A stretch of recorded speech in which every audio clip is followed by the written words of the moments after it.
Hi, this is Strakie Sowers, Director of Education for Clark's Nutrition and Natural Foods Market. And I'm Craig Dousette, Assistant Director of Education for Clark's Nutrition and Natural Foods Market. Welcome to Health Matters, an educational video series about nutrition, health, and supplementation.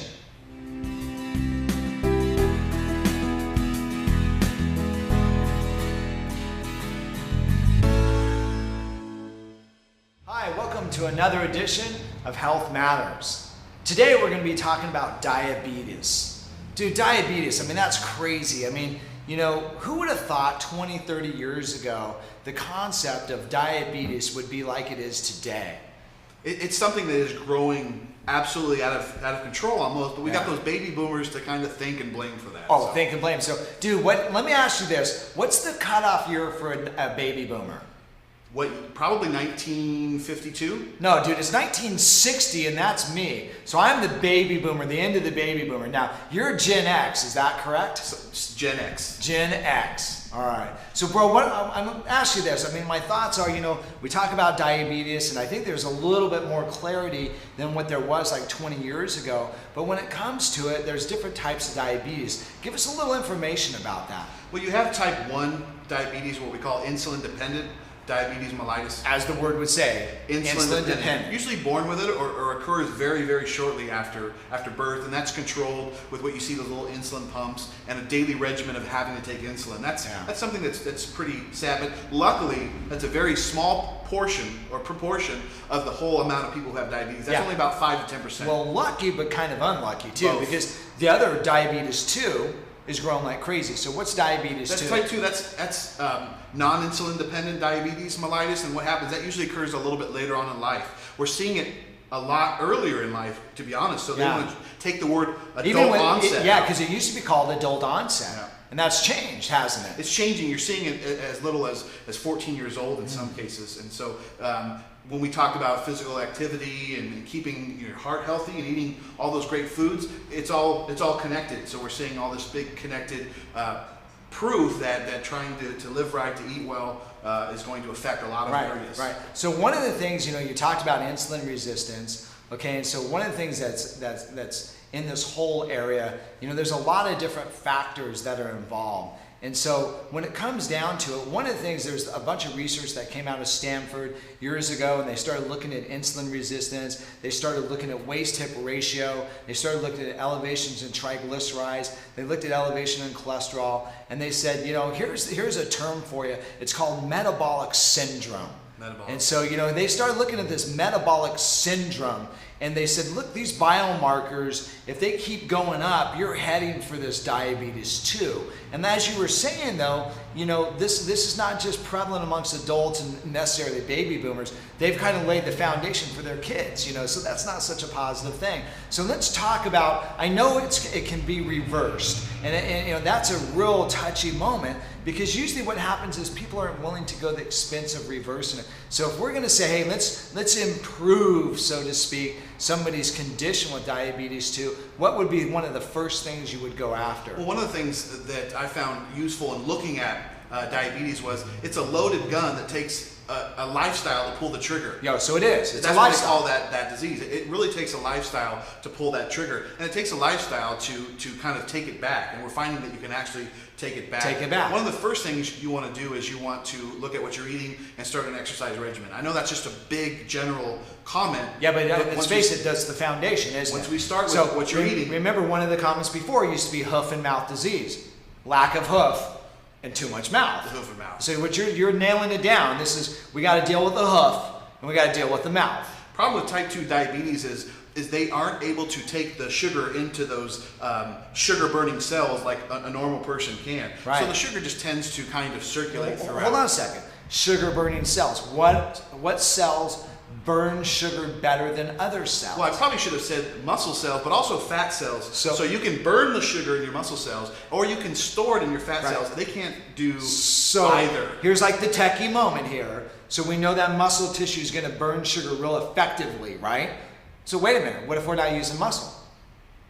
You mean lack of exercise? Yeah, lack of exercise. Yeah, that's going to be a big problem, because if you can actually increase your exercise, then you'll be able to burn some of that sugar that's floating around. And just the opposite, if you don't burn that sugar, because the muscle's not being activated, then the body takes that sugar back to the liver, converts it into a triglyceride, which is a saturated fat, and then it has to have LDL cholesterol, bust it back out to the body. Yeah, it's that cycle of not being able to burn it, not being able to perform maximally. So what is your body going to do? It's going to store it. Unfortunately, if you also are not exercising, that fat that you're burning gives off something we know as ketones, and that can lead to an acidic environment too. So you have There's really a bunch of complications. A bunch of complications. You're only going to be burning fat in certain cells. You're going to be giving off some of these acidic byproducts. And you got to remember, the brain uses mostly all sugar as an energy. Sugar it is, right. So can there be some brain function as well with diabetes? We know that there can be some function. And I know this is absolutely like crazy to mention it, but maybe 20 years from now, it might be something a little bit different. But some people are actually classifying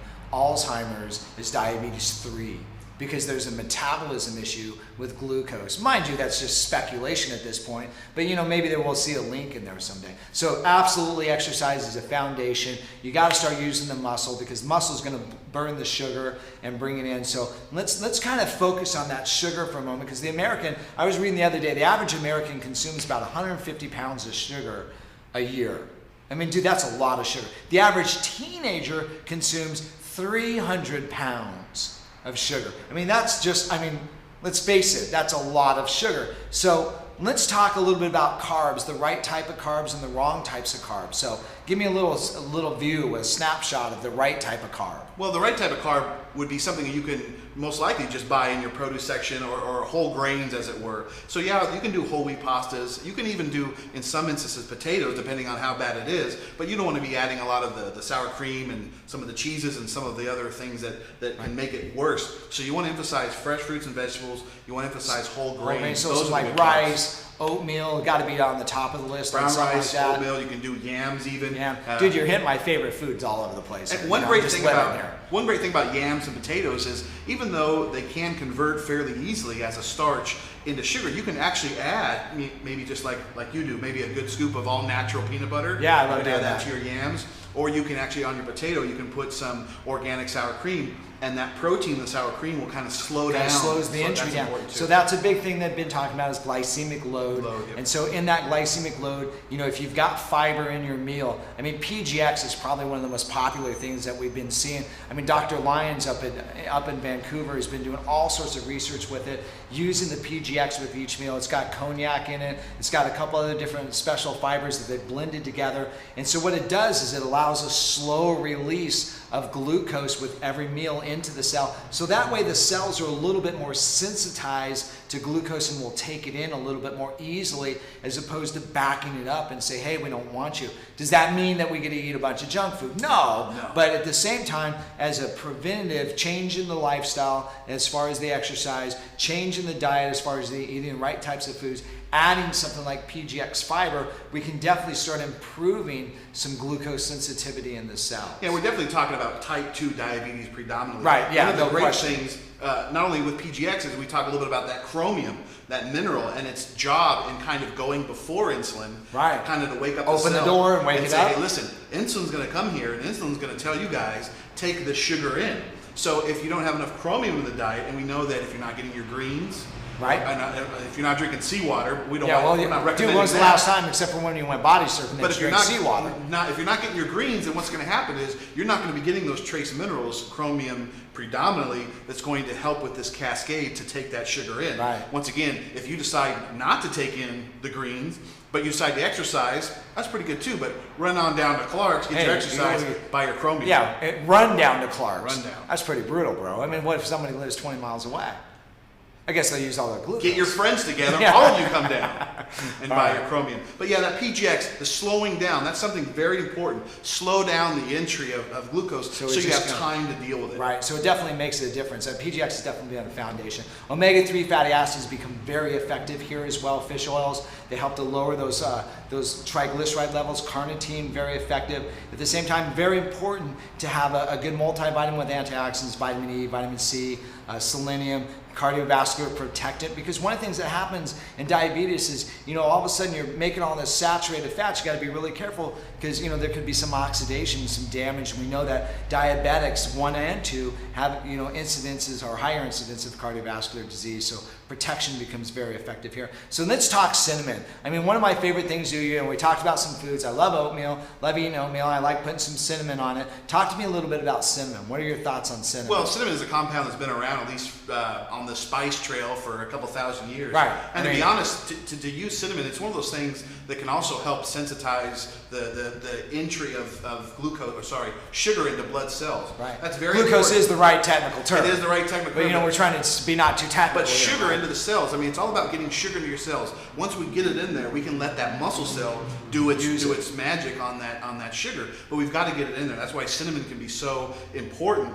Just allowing for entry. Now, there's other things that lipoic acid, like alpha lipoic acid, which we call is like an insulin mimicker, right, where it really kind of looks at, or at least to the cell, looks like it's insulin, saying, okay. Yeah, so it almost like, hey, dude, you're like insulin. Let's work. And one thing that, once again, I learned from you is one of the other ways of not just sensitizing, I know I'm going back to exercise, but a way of resensitizing the entry point for glucose is exercise. It really kind of turns back the clock. It's really funny. Just as one of my buddies was struggling a little bit with diabetes too, and he's exercising. So we decided we would just prick our blood first thing in the morning, check our fasting blood sugar. And then what we would do is we would take a classic, ginseng, American ginseng. There's a little bit of research on that for lowering blood sugar. But, just the exercise alone. We couple the ginseng with a run up and down Mount Rubidoux here in Riverside. And we come back down and then boom, you look at it and your blood sugar is down 10 or 15 points. So a 20-minute exercise bout really helps the body use up that sugar, make it happen.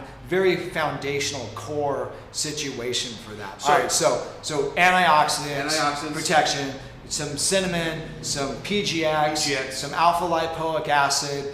There's also gymnema and a couple other different things. But I think that's a great foundation to start with.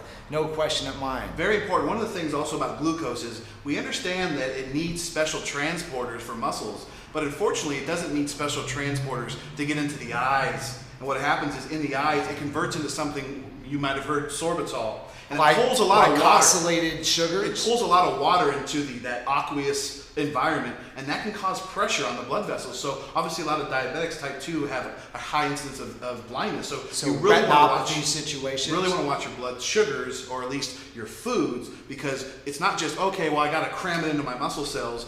It'll go to other places. Yeah, it'll go to your brain, it'll go to your eyes. Yeah. All right, so wait a minute. Okay, let's talk about that. So, there's a lot of incidences and situations where, people that are diabetic, type 1 or type 2, deal with sugar that, kind of compounds in the eyes and maybe causes a little damage on the macula. And the macula is kind of what takes the picture that we see, or what we call sight. And so if there's little holes in that macula, then you've got, an impaired vision situation. So what's a nutrient that's real helpful for protection of the macula? Lutein is going to be one of the most important things. Lutein, and get your other carotenoids. Carotenoids and lutein. So, especially if someone's struggling with diabetes or anything, that would be a great adjunct to make sure is in the diet as well, too. It's very important, once again, that we control that blood sugar, because what can also do, it can also piggyback onto your red blood cells, and it can slow down the rate at which you're that you're getting your oxygen. So that's that A1C that everyone's looking at right now. They're saying, hey, the doctor doesn't not only wants to know what my blood sugar is, but he wants to look at my alpha A1C and say, look, hey, that's like a 90-day window onto what's going on. You can tell if you were cheating 90 days ago. Yeah, 90 days. If you ate well just the week before. The week before you roll in, you take your blood, it's looking really good. Then you say, hey, doc, I'm good to go. But then he says, I want to check that alpha A1C. And he comes back and goes, hey, that's not looking so good. You've been cheating, buddy. All right. Yeah, you can't cheat on that biomarker because your doctor is looking for that alpha A1C. But it's very important that you do everything that you talked about. So important. Just get that chromium, get that cinnamon, get that PGX, get those carotenoids, which you can get as well as a supplement. And you want to start introducing foods that are rich in those compounds. So you want to get all those colors. We talked about eating a rainbow. Yeah. Very important for diabetics. All right. So here's what I'm going to finalize with. I think this is one of my greatest things. Because somebody always says, well, look, how do I know whether my program is really working good or not? And so one of the things that in metabolic syndrome that the research at Stanford said, look, one of the number one predicators or the developing concepts that might happen towards or a progression towards diabetes 2 is waist-hip ratio. So you take a tape measure, you put it around the biggest part of your butt, so to speak, you put it around your waist, and then what you do is you actually take the waist measurement divided by the hip. It's 0.8 or below for women, 0.9 or below in that ratio for men, and that would be a great assessment tool to know whether your program's working. Sounds good. All right, great. Once again, this is Strakie Sowers with Health Matters.